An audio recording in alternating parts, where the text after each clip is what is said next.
Hello everyone, ShinigamiNG here, and today we're doing a ship tour of the Drake Cutlass Black. The Cutlass is a very popular ship, not just among backers, but just in general. One, it looks really cool in my opinion, but two, it's a fantastic multi-role ship. This ship has a lot going for it. There's a lot of different things it can do. There's a lot of things it's pretty good at. It's just kind of gives you a lot of different gameplay options in Star Citizen. Even right now in the early alpha, there is a lot you can do with a Cutlass. So let's go ahead and read the description for it real quick. Drake Interplanetary claims that the Cutlass Black is a low-cost, easy-to-maintain solution for local in-system militia units. The larger-than-average cargo hold, RIO seat, and dedicated tractor mount are, the company literature insists, for facilitating search and rescue operations. So the Cutlass is kind of has a reputation for being kind of a pirate ship. It's could be good for boarding and things like that for different crews, but it has a less than reputable reputation. So let's go ahead and switch back to first-person view. This time we're actually starting with the cockpit. Hey, look, there's another Cutlass right over there. But yeah, so we're going to start with the cockpit view and look around here real quick. So you've got quite a few different MFDs. This ship, in my opinion, is kind of comparable to the Freelancer that I did a tour on as well. Let's see, there's a power off switch here, engine on off over here, open exterior, locking, unlocking, all that good stuff. I've already powered up the ship. You can exit over here to the right. And again, you can change most of these MFDs to be different things. Target status is not what it was. I don't remember what that screen was. I wasn't actually paying attention. But yeah, you can change all these to be what you want. Put them where you want them. Like sometimes whenever I'm landing, I'll switch this one to comms. And I will call Port Olisar to get permission to land. All that good stuff. So yeah, so here's the pilot seat. Let's go ahead and exit out of here real quick. And we will take a look around the rest of the cockpit here real quick. Before venturing further back, there is also a co-pilot seat mounted directly behind the pilot seat, but it lifts up a little bit higher, which in my opinion is really cool because you get a really nice view from up here. However, at the moment, the co-pilot can't really do much other than control some of the systems. He can change, shield direction. He can change some of the power settings, all of that good stuff, but the co-pilot doesn't have a whole lot that he can do back here yet. So I'm excited to see once they get more of the multi-crew gameplay going. But again, the Cutlass is one of the cheapest ships you can get, running at $100 for a pledge for the Cutlass. The Cutlass is one of the cheapest ships you can get that introduces you to a lot of different things within the game. It can do cargo, it can do combat, it can do multi-crew stuff, because there is also a turret right back here in the middle of the ship. So you've got your actual cockpit up here, which I think is pretty dang cool.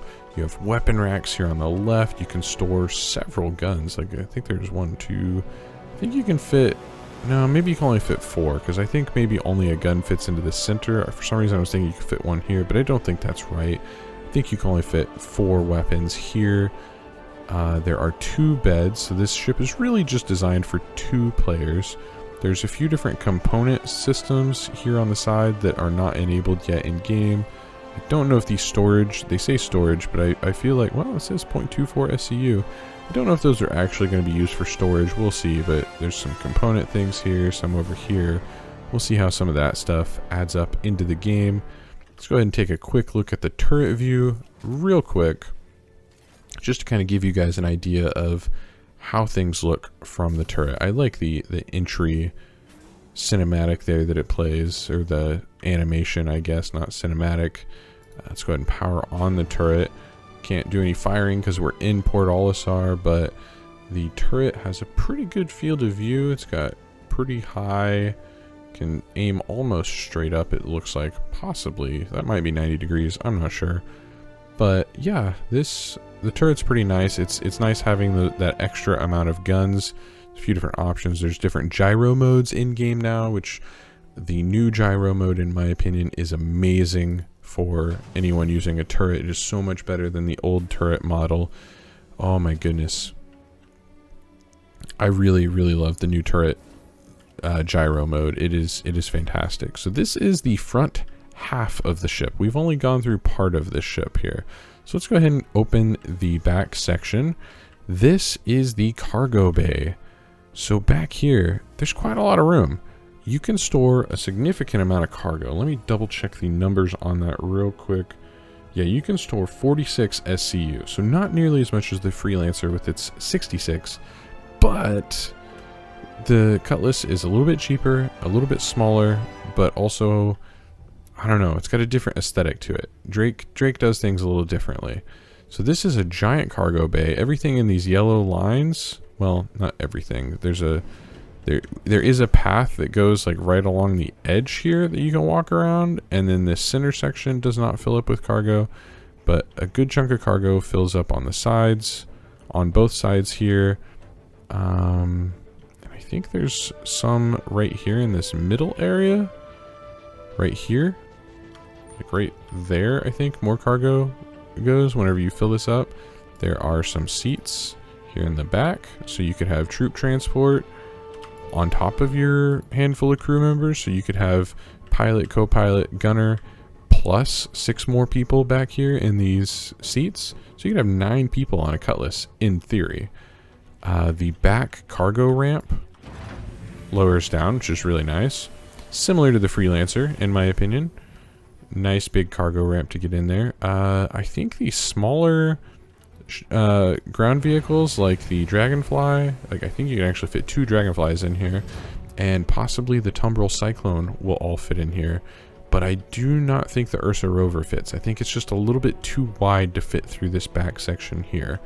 There are also side doors that can open up. You could have infantry firing out with rail guns, or even just, you know, land real quick and have them giving suppressive fire on the ground to a team.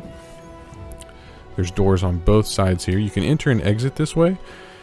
When you're landed, you can't really enter that way, but if you're EVAing, it's a nice quick way to get in and out of the ship.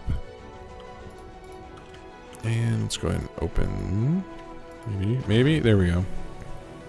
Open the back there again real quick and get back in here. So yeah, this is the Drake Interplanetary Cutlass Black. There are 2 more variants of this ship. There is the red and the blue variant. Red for medical and blue for police/bounty hunting. Neither of the variants are still in the game. Neither of the variants are in the game yet. However, both of them are still in concept.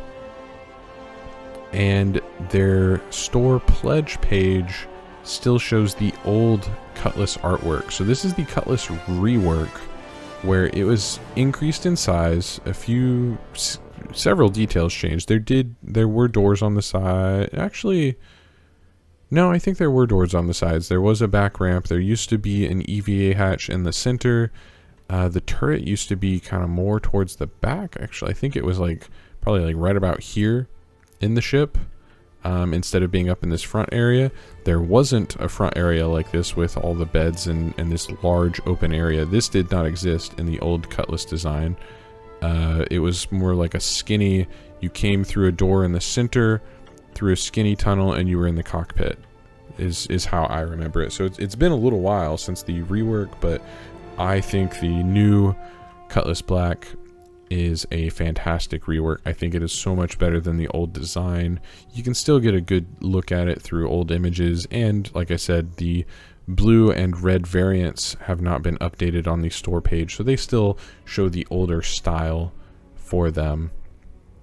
But anyways, guys, here's a kind of an in-depth look at the Drake Cutlass Black. I don't usually like to go over all of the weaponry on the ships, though the Cutlass does have several weapons. There are 4, I think there's 2 underneath and 2 on top guns that are available to the pilot, because all of these, and they come gimbaled, so you could fix them and put a size larger gun on there instead of the gimbal. But I don't really like to go over the guns too much, because all of them can be changed. Like every gun in the game is, well, maybe not every one, because like the Avenger, for instance, its nose cannon is not interchangeable. Yeah, so there's the guns up top. So there's guns underneath, guns on top.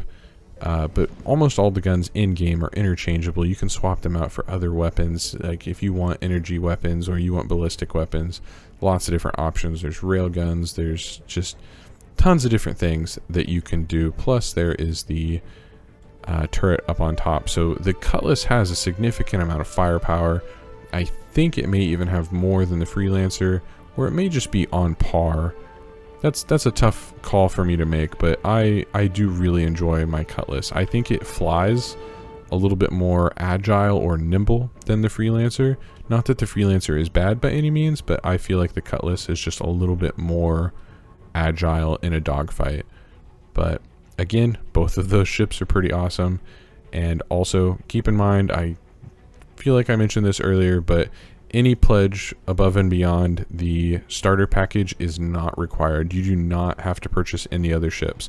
All of these ships will be available in-game with in-game credits. You do not have to spend real money on these ships. The only thing you need is a $45 starter package to get started playing Star Citizen in alpha. And it will give you access to the full game upon its release. You do not need to spend any more money on this game. That is all you need. So anyways, guys, that is all I got for now. I do have a Star Citizen referral code. If you're enjoying these Star Citizen videos and you are considering signing up for Star Citizen, I will have a referral code in the description. And when signing up for an account, if you use my referral code, we will both start with 5,000 additional credits in game, which is not a ton, but it's a little bit of a nice bonus to start with. So if you'd like to be part of the ShinigamiNG crew, you can use my referral code to sign up with your account. And then once you purchase a starter pack or a pledge, both of us will get the 5,000 credits. And I will be very happy because that's awesome. I want to refer as many people to this game as I possibly can because I really, really love this game. Even as early alpha as it is, as buggy as it is, as unpolished and unfinished as it is, it's a beautiful game, but there's just so many fun things in this game. So again, if you're interested in joining Star Citizen at all, please consider using my referral code in the description below. Also, if you're enjoying this series and you want to help my channel out at all, I am trying to hit 1,500 subscribers before the end of the year. So if you could please give this video a like and potentially a share on social media of some form, I would greatly appreciate that as well because I am trying to up my subscriber count. I will see you guys all next time. ShinigamiNG out.